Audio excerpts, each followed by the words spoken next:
bienvenidos a esta semana política, Mostrador Televisión. Tenemos de invitado a Francisco Arellano. Hola, Francisco. Hola, ¿qué tal? Muchas gracias por la invitación. Bienvenido. Macarena Segovia, Mirko Macari, bienvenidos. ¿Qué tal? La idea de esta semana política es dedicarla a conversar algo muy importante para el país, la educación. Y para centrar un poquito más en el legado de Bachelet en educación. ¿Qué pasó con tantos proyectos? ¿Qué se parió? ¿Qué está por parirse? En fin, ¿qué opinan los estudiantes? ¿Qué opina la clase política? ¿Realmente se cumplió o no se cumplió? Francisco, ustedes son expertos en esta materia, como invitados. No, 21. Sí, claro. Bueno, muchas gracias por la invitación. Yo creo que es un tema súper relevante el que están planteando, porque estamos en el Tribunal Constitucional, una de las últimas instancias de como la guinda de la torta, supuestamente, la reforma educacional de Bachelet. Pero yo creo que la pregunta que se plantea para todos los observadores interesados en el fenómeno político chileno es ¿qué es lo que está en juego ahí? ¿No? Porque se ha instalado mucho la idea de que hay un legado de Bachelet y que ese debiese ser como un eje orientador y para ordenar el escenario político chileno, como los que están a favor del legado y los que están en contra del legado. Y yo diría que antes de apresurarnos a encasillarnos en una de esas categorías, lo sano es mirar ese legado para ver si exactamente si aquello debiese ser y es lo que necesita el país como eje ordenador de la política o en realidad se queda corto. Y yo creo que la reforma educacional sirve mucho para mirar aquello.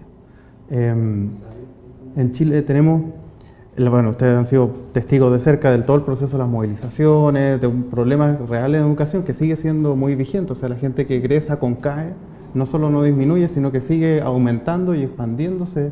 Gente que sale de universidades de dudosa calidad, por decirlo menos, y con una carga de deuda muy grande.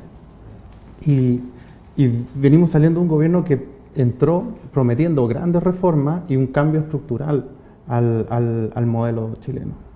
Y yo creo que para todos los actores democráticos, yo diría principalmente para el Frente Amplio, es muy importante mirar con detalle el carácter de esas reformas, porque quedarse en la defensa o no de aquello, si es que no ofrece una agenda y un horizonte de transformación, puede terminar siendo la propio talón de Aquiles del desarrollo de un nuevo proyecto político.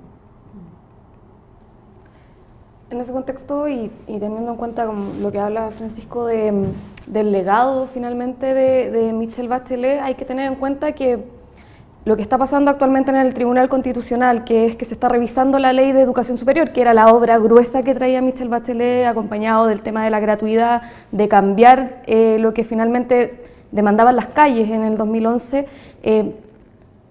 pasa y se filtra por un lado errores del gobierno anterior de no haberse fijado en temas técnicos, pero por otro lado por un tema político, de que finalmente la gran reforma de Michelle Bachelet no va a terminar con el lucro, que era una de las principales demandas y que también tenía un sentido súper político detrás de eso, de que es la erradicación del mercado, por decirlo de alguna forma, del sistema educacional.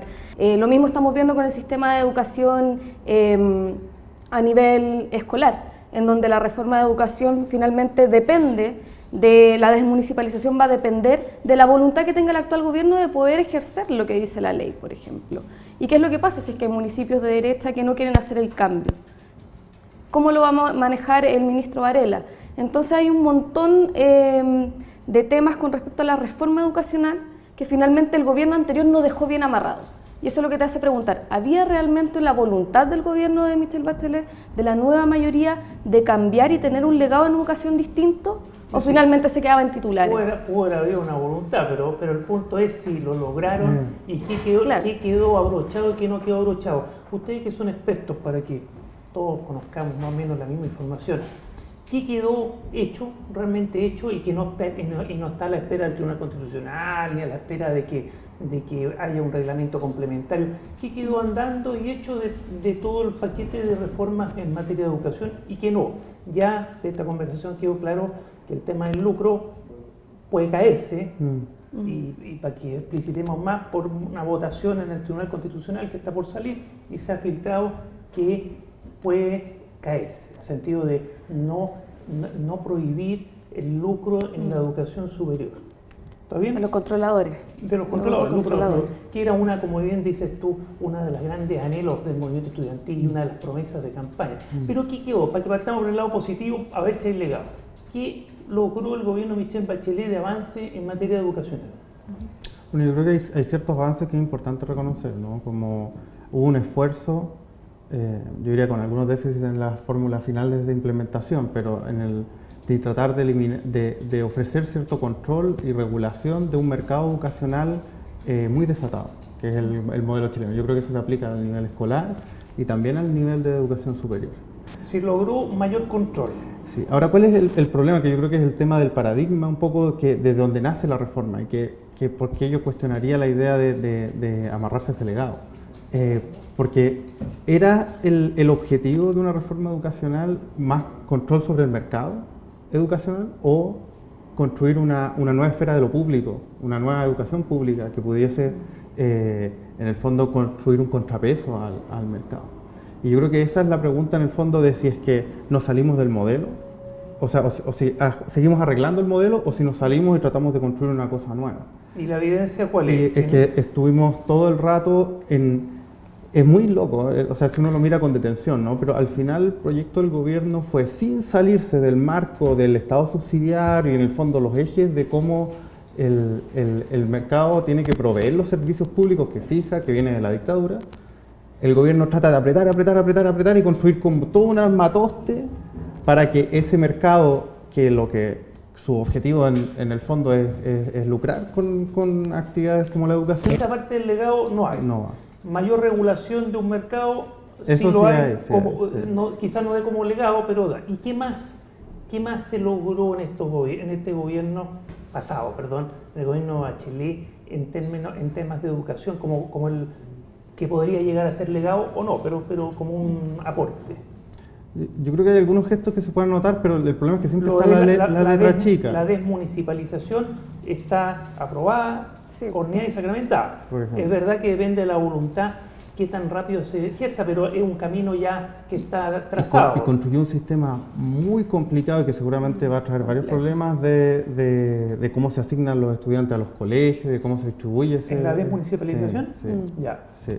Y también, por ejemplo, el gobierno inauguró 2 universidades nuevas, que uno, desde un punto de vista de expansión de la educación pública, debería celebrarlo y sacar la champaña, la Universidad de Aysén y la Universidad de O'Higgins. Desafortunadamente, en vez de tomar eso como una oportunidad para decir aquí vamos a construir 2 nuevas universidades, pero cambiando el principio del autofinanciamiento y en el fondo con recursos y con proyectos de investigación para las regiones, lo cierto es que más bien como que alargaron la lista de las universidades regionales precarizadas estatales que hay en el sistema actual. Entonces, yo creo que, o sea, la lección, porque hay veces que la cuestión pareciera caer como ¿quería Bachelet de verdad, en el fondo de su corazón hacer reformas o no? Ya, yo creo que esa no es la discusión y no es relevante. Yo creo que el problema es que hacer reformas estructurales al modelo chileno, particularmente en este tipo de áreas, es muy difícil. Pero porque la cuestión está amarrada con el sistema político, institucional, a niveles muy profundos. Y si uno no parte de conciencia de esa dimensión, o sea, por ejemplo, nosotros, ¿qué situación tuvimos estos 4 años? ¿Quiénes eran los principales encargados de la reforma educacional? Nicolás Izaguirre, la ministra del Piano y el ministro Valdés en Hacienda. Bueno, los tres la señora Quiroga, de su secretaria, que también tuvo un rol importante. Pero esos 3 son militantes del partido del PPD. ¿Quién más es militante del PPD? Pilar Armanet, que la directora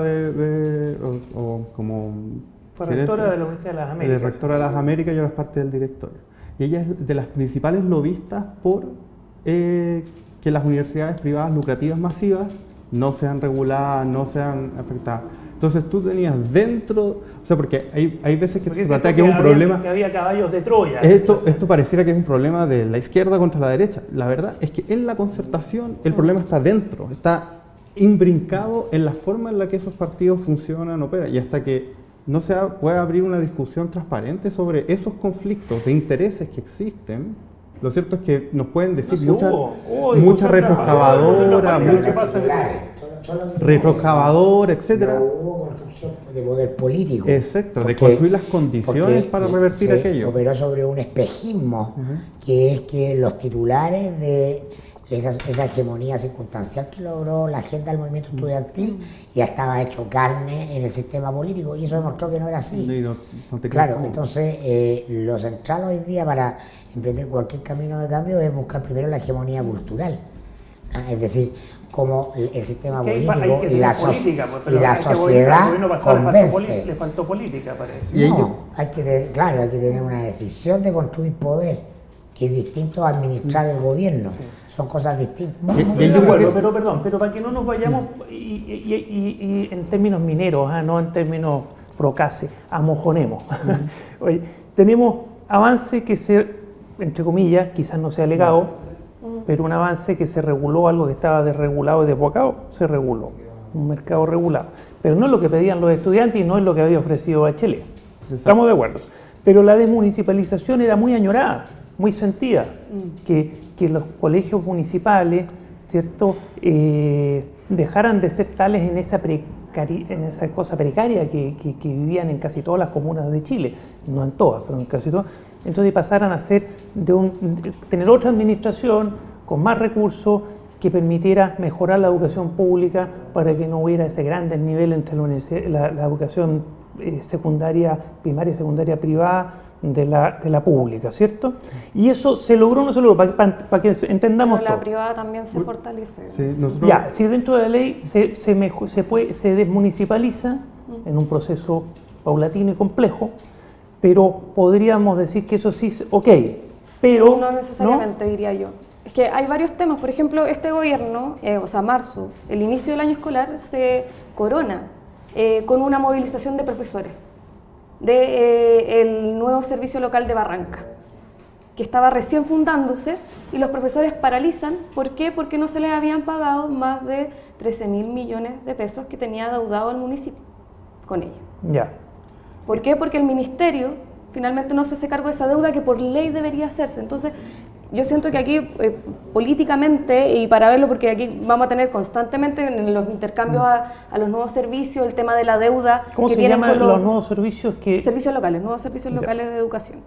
En este tema, Barrancas era el segundo en aplicación, y el ministerio tenía conciencia de que tenía que pagar esos sueldos porque ellos mismos en la ley lo habían establecido, que tenían que ayudar a saldar la deuda antes de hacer el traspaso, y que finalmente el ministerio tenía que hacerse cargo de eso. Pero aquí hay un tema político detrás de eso, y que creo que es un poco a lo que apuntaba Mirko con el tema de la construcción de poder, que finalmente, claro, se produce el tema de la desmunicipalización, pero además, por otro lado, se financia con copago completo a los proyectos particulares subvencionados, por ejemplo. En donde hay una red... Se fortalece la educación subvencionada también. Por lo tanto, el profesor, el apoderado, tiene la capacidad de optar gratuitamente al sistema público y al sistema particular subvencionado. El Estado financia el negocio privado. Exacto. Claro. ¿Y quiénes están? Y debilita, aunque se hace la desmunicipalización, debilita la educación pública. Finalmente es a dónde vas a poner tu enfoque.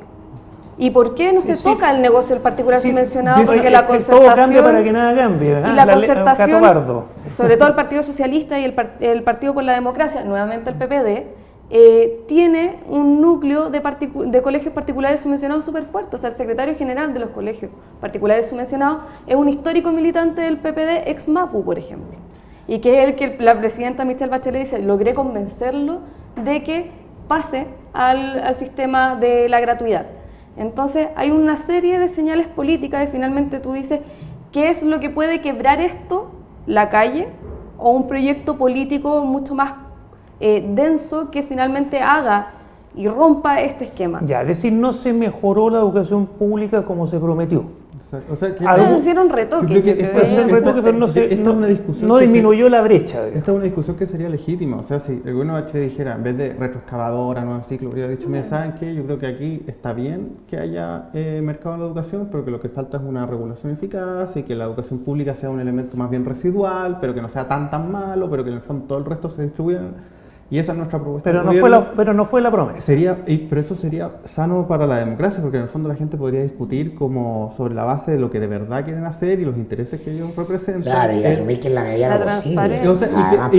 Y que ellos consideran que ese es el problema que hoy tenemos, es que, o sea, la elección presidencial fue una exageración de esto, es que el debate público está hecho triza en este momento, porque en el fondo tenemos un bando que alega viene Chilezuela, cuando nunca fue, y el otro que pareciera que Piñera es poco más que nazi, cuando tampoco, más bien pareciera un gobierno de continuidad que de grandes cambios.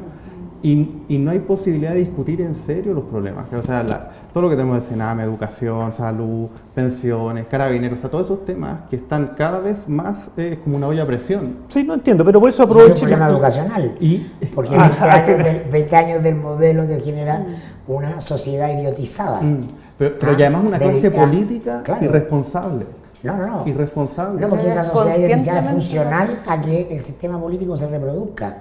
Porque si la educación hubiera sido buena, la gente tendría conciencia de, pero entre otras cosas, se saca la educación cívica, se saca la generación, se tecnifica todo, se aumenta matemática e inglés en el ideario de Lavín, y que ahora refuerza Varela, porque se trata, se reduce filosofía, todas las cosas que significan formar ciudadanos críticos son funcionales para que el sistema se siga reproduciendo. O sea, la democracia funciona cuando todos asumimos que efectivamente somos iguales, no cuando vamos a consumir autoridades como consumimos Coca-Cola en el supermercado. Oye, pero aprovechemos este espacio que no siempre se da, y tener aquí a Francisco. Sigamos avanzando.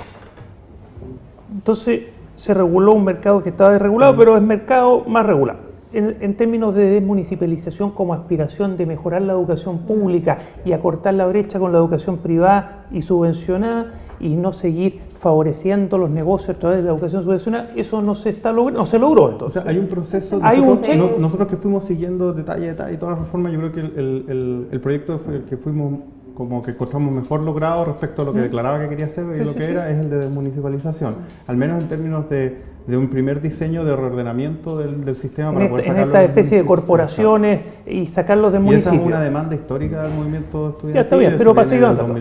Ya, tenemos el tema entonces que es un logro a media, porque fortalece incluso la subvencionada también, cuando es contrario fortalece la educación pública, tiene los problemas prácticos de implementación con lo que tú mencionas en Barranca. ¿Qué más logró el gobierno de Michelle Bachelet que podría ser un legado en educación? Bueno, el otro nudo grande es educación superior, ¿no? Que el gobierno optó por este formato de, en vez de hacer una reforma y poder discutirla entre las partes, empezar a implementar por la vía de las glosas de gratuidad en el presupuesto, la inyección de recursos directos a las universidades, y ahí pasó esto que la ministra del Piano dijo que se les coló la Universidad Autónoma, y al final lo que tenemos es un tremendo voucher para la educación de mercado. Y si se logró gratuidad en un porcentaje importante, pero favoreciendo también a las universidades privadas. Eso es lo que en el fondo está el saco roto de la educación, y lo que el gobierno dijo, yo no puedo tocar el saco, pero voy a inyectar un montón de plata. El desorden político del gobierno y la coalición se transforma en un desorden de la política pública al final del día. Es una especie de Transantiago, un saco que se... Es un plato de tallarines, aunque tiene distintas variables, se puede comer, pero no es un legado, es un plato de tallarines. Ahora, ¿cuán funcional es este plato de tallarines a la nueva administración Varela? ¿En qué está nadando? Muy buen punto llegar a eso. Solo como última pregunta, quizás no, porque tenemos los especialistas. ¿Hay algún otro elemento, aparte de la gratuidad carísima y también fuera de foco porque favoreció también a la educación privada superior y no solo a la pública, que era la aspiración inicial, con esa complejidad? ¿Hay algún otro punto que podría ser controvertido o no, pero parte o no de un legado? Creo que con el tema de acceso a la educación escolar se plantea la idea como de ir cimentando o al menos erradicar el tema de la selección. Yo creo que ahí puede haber pero que también es una de las primeras cosas que quiere tocar Varela, o sea, entrando Pero si no la toca Varela, podría ser un legado, un componente de un legado. ¿Se le ocurre algún otro antes que pasemos a Varela y a lo que puede hacer Varela? ¿No? Ese es el legado o no de Michelle Bachelet. ¿Estamos de acuerdo? Porque ustedes son los especialistas. Ya, ¿qué va a pasar? Volvamos a lo que me Claro, ¿qué pasa con Varela? Que es lo que interesa ahora. Sí, yo creo que un poco lo que pasa con el ministro Varela y por qué, y hay que recordar la campaña de Sebastián Piñera, en donde cuando aparece Osandoni dice yo quiero que haya 100% de gratuidad. Y después va el diputado Belolio y Belolio dice yo voy a apoyar que se aumente la gratuidad en centros de formación técnica. ¿Por qué? Y uno se pregunta, bueno, ¿por qué si la derecha estuvo en contra de la gratuidad, todo el gobierno de Michelle Bachelet ahora dice sin ningún problema, aumentemos la gratuidad? Y es porque finalmente no le molesta esta gratuidad a un gobierno de derecha. ¿Por qué? Porque lo que hace es inyectar mayores recursos del Estado a el sistema privado de educación. Voucher. El voucher, o sea, aquí no estamos financiando proyectos educativos, no estamos financiando a nivel basal a la Universidad de Chile, a las universidades del Estado, como decía Francisco. No había la idea de, por ejemplo, entregar financiamiento directo al proyecto de la Universidad de O'Higgins o a la Universidad de Aysén, que es por lo que se pelea también la anterior rectora Pei de Aysén con el gobierno, porque finalmente no está el objetivo de eso, de financiar proyectos nuevos, que por ejemplo apunten a la democratización interna, que apunten a sacar el mercado, que apunten a sacar también a los controladores que lucran con la educación. Entonces no le molesta esta gratuidad. ¿Y por qué no le molesta la gratuidad? Finalmente porque es vía voucher y es la oferta-demanda, lo que se financia directamente. Comparto lo que dice Macarena. Yo creo que es bien importante, después de como toda la nube de humo que se generó para la elección, mirar los detalles de cómo están actuando los actores. Y lo cierto es que el gobierno entrante, el grueso de las señales que ha dado son más bien de continuidad, de que está viendo una forma de viabilizar el tema de la ley de identidad de género, que quieren revisar el proyecto de ley de prisión preventiva, que va a mantener la gratuidad, o sea, yo creo que y esto también tiene que ver con que ese mismo modelo que decimos que le costaba tanto cambiar la concertación, bueno, también le cuesta mucho moverlo a la derecha. O sea, acá hay pilares más o menos estructurales de un modelo podríamos llamar como una especie de progresismo neoliberal, que son como el denominador inercial de todo el sistema político chileno. La izquierda y la derecha unidas jamás y lo que cambia, o sea, hasta que no haya un proyecto político serio y con mayorías sustantivas, con disposición de reorientar a esto, lo que hay es que cambian las caras de los administradores, pero la estructura del animal, que hoy en día el grueso de las decisiones además se toman fuera de la esfera política, sigue caminando en su mismo ritmo y rumbo. Oye, ¿estiman ustedes que las declaraciones de Varela de la entrevista del fin de semana, dándole un mensaje a los estudiantes bastante provocador, de que los quieren ver en las salas de clase, en las aulas y no en las calles, dicho a su manera, más elegantemente, pero eso es, y la eventual resolución o dictamen o sentencia del Tribunal Constitucional validando el lucro en la educación superior, podría ser un gatillo, una especie de polvorín que explota y que los estudiantes vuelvan a la calle, o no está el ambiente para eso? Yo diría dos cosas. Uno, primero yo creo que es importante entender que las movilizaciones estudiantiles que hemos tenido en el último ciclo eran de estudiantes, pero eran de más que de estudiantes. O sea, ahí lo que había era una expresión de un problema más bien nacional, de la forma en la que están estructurados los servicios públicos, los derechos sociales, etcétera. Fue la clase media que salió a la calle sobreendeudada. Y también más amplio que eso, pero en el fondo sobreendeudada, pero con un problema de vida. Por ejemplo, yo qué pienso, que el hecho de que haya estallado después, en un momento, las pensiones, es más bien expresivo de que hubo cierto agotamiento de la forma de movilización por el lado estudiantil. Yo creo que tal vez un momento en que ciertas vocerías perdieron la capacidad de seguir siendo representación de ese malestar social, y que, bueno, encontró el camino a las pensiones y salió a marchar por eso. Yo diría que los elementos estructurales de la sociedad chilena que gatearon unas y otras movilizaciones, eso no se ha movido ni un ápice. Ahora, ¿por dónde van a estallar esas movilizaciones? Puede ser por educación, puede ser por salud, puede ser porque en el fondo la disposición de la sociedad, ese malestar y la sensación de la necesidad de protestar respecto de cómo está funcionando el modelo, eso no se ha movido ni un... Pero Piñera ganó casi por 10 puntos. Sí, ganó con 10 puntos, pero primero con un 50% de la sociedad no votando. Entonces siempre hay que acordarse cuando uno mira los resultados de las elecciones que lo que en realidad uno está mirando es una tajada de una torta, no la torta entera. Entonces Piñera salió electo con algo así como un 30% del electorado, que es parecido a Bachelet, que ganó con un 62%, lo que en realidad tenía era un 25%, y ese es el 25% que tuvo en las encuestas más o menos fijo todo su mandato. Piñera tiene un 30%, que yo creo que tiene una base de un voto Piñera y tiene un enorme porcentaje de un voto anti-nueva mayoría. Anti como reformismo y antidesorden reformismo al peo y antidesorden probablemente en una buena cantidad. Y entonces lo que él tiene es ese bolsón de votos, pero que es una pedacito de la torta, y yo diría que esas condiciones, o sea que las posibilidades de que esa gente vuelva a protestar siguen vigentes. Ahora tampoco esto, yo no me siento como especie de agorero de que en 2 semanas más van a volver a la movilización, y eso es muy difícil de anticiparlo. Pero sí como el problema de una clase política desanclada de la sociedad y una sociedad con un malestar material fuerte, eso no se ha movido ni un milímetro. ¿Estás de acuerdo, Mirko?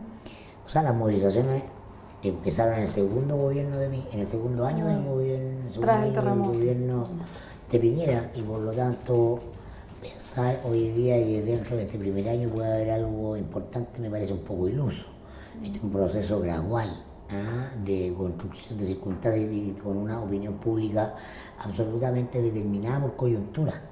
Es decir, hay circunstancias que tienen que aparecer como detonantes. Si esos detonantes no existen, no va a darse la movilización, porque el inconsciente colectivo está desvinculado de la problemática general, entonces está aislado, está particularizado y está reactivo al día.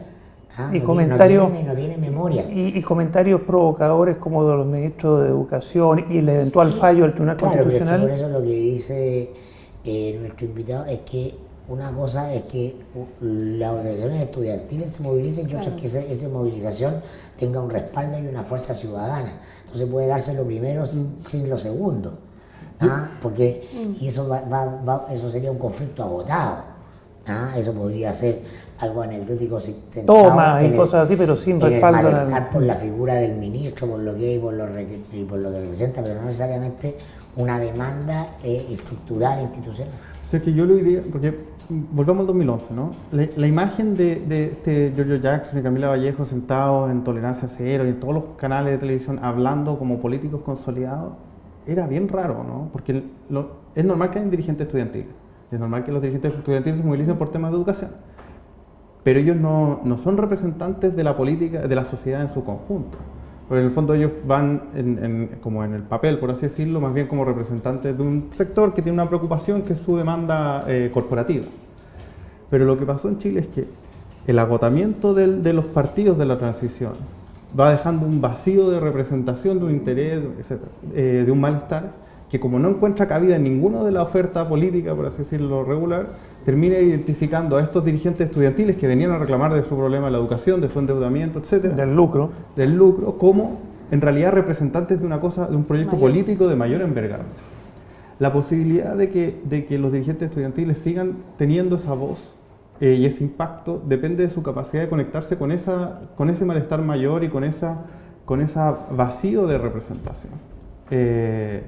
Y también la posibilidad, por ejemplo, de que proyectos nuevos y con intención de hacer transformaciones como el Frente Amplio se consoliden y no les pase lo que les ha pasado a los otros nuevos proyectos políticos como Marco y compañía, es que se conviertan en una representación efectiva de ese interés.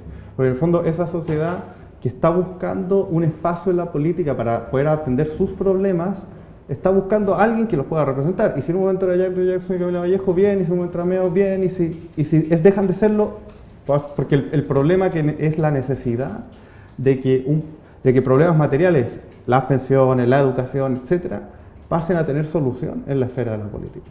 Es que hay que tener en cuenta que el estallido, el malestar social no necesariamente responde a una visión ideológica, y ahí es cuando, por ejemplo, dentro del movimiento estudiantil se habla de la disputa de la subjetividad, finalmente de cuánto la sociedad te apoya en esta demanda, pero finalmente ese apoyo no pasa porque toda la sociedad quiere educación gratuita, pública y de calidad, sino que pasa porque es una forma en la cual se expresa ese descontento.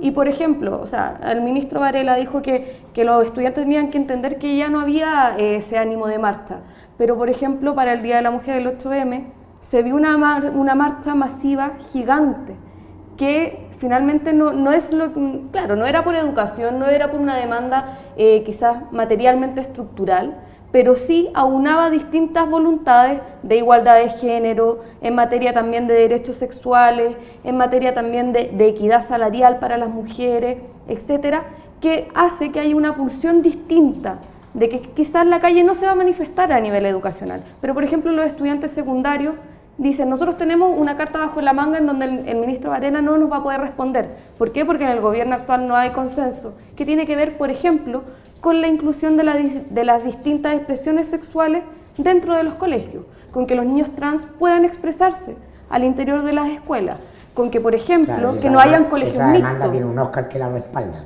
Además, pero ya vemos que, por ejemplo, la UDI, o parte importante de la UDI, en verdad toda la UDI menos Belolio, actualmente están diciendo nosotros vamos a llevar, si es que se aprueba, por ejemplo, una ley de identidad sexual que incluya a los menores de 14 años, vamos a llevar esto al Tribunal Constitucional.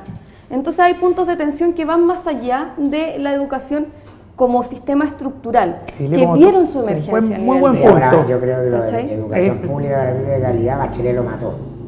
Claro, de alguna manera, la peor noticia para las ideas progresistas son los malos gobiernos progresistas. Oye, porque es la fórmula en el suelo la perfecta. capacidad de levantar de una banda es como, oye, de nuevo. No, además, oye, O sea, es una buena, la es un gente buen, se llama, yo oye, con lo que hay, es ya, un buen, chao. es un buen cierre, una buena frase, porque además los planetas se alinean muy de vez en cuando, no siempre se alinean. Oye, impresionante, te estaba escuchando, Maca, para que vayamos terminando, cómo todos los problemas ya más serios, cuando la cosa está trancada, terminan en el Tribunal Constitucional. todo termina en el Es decir, hoy día tenemos ahí Tercera cámara. y mucho más, porque Oh, las cámaras cámara cuando no se ponen de resolutiva. acuerdo van a una comisión mixta. Cámara resolutiva. Acá es una tercera cámara resolutiva antidemocrática, yo creo que eso puede gatillar de nuevo el tema de la Constitución, quién sabe. Lo dejamos enunciado.